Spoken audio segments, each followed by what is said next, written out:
Welcome back. I hope you're doing great. As a part of the previous video, we understood conceptually what is entity integrity and how do we enforce that through primary key and composite primary key. Let us take a hands-on example for this. I have logged into Ubuntu, and within Ubuntu, I have logged into MySQL. I'm in a MySQL terminal now. Let me go ahead and get into our university database. Okay. Within this, let us try to create a table. The table I am creating here is called student PK. Student PK means student primary key.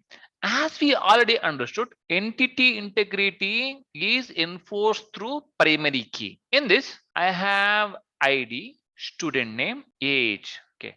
And we are saying primary key is an ID.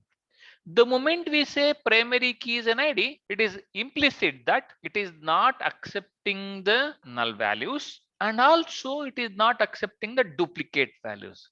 Let us go ahead and create this table now. I created a table now. So do we have the data in this? We have not inserted the data. Let us insert a couple of records into this.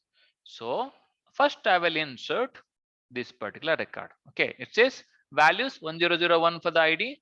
Student name is Modi and age is 24. Awesome. It gets inserted without any problem. What if we don't give any value here? Let us see whether that gets inserted or not. If you notice here, I am not giving any value. So primary key should have a value. No, it says incorrect integer value for column ID at row 1. So it will not allow us to insert this particular record, but there is no value itself. So then if you try to insert a record, for example, in this, we have a select star from student. Okay. We already have a ID 1001. If I go ahead and insert this, no, it is complaining because there is a duplicate entry. So entity integrity can be enforced through primary key.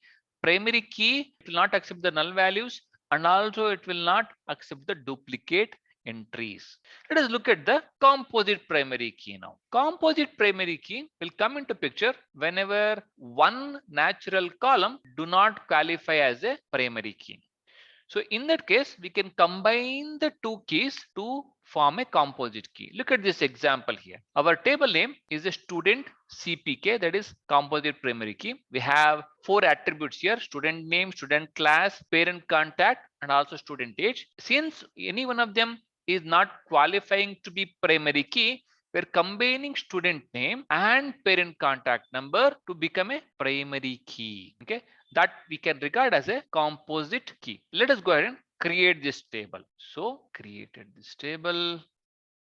Awesome, we created this table. So if I describe this, you can see student name is also primary and parent contact number is also primary key. Okay, so let's go ahead and insert a couple of records into this. I will insert. Oh, it got inserted because we are giving all the values properly. Okay, let us insert one more record, which is valid record, and see what happens. Awesome, we are able to insert this record also.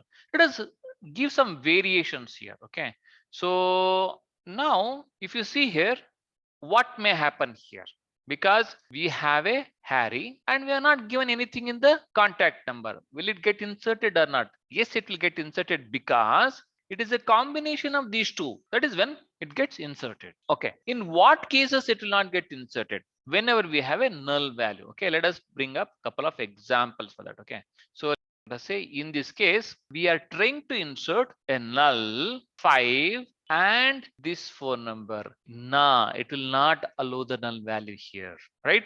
Because it is a primary key. It will not allow null value here. Okay, so then let us go ahead and insert a null on the other side.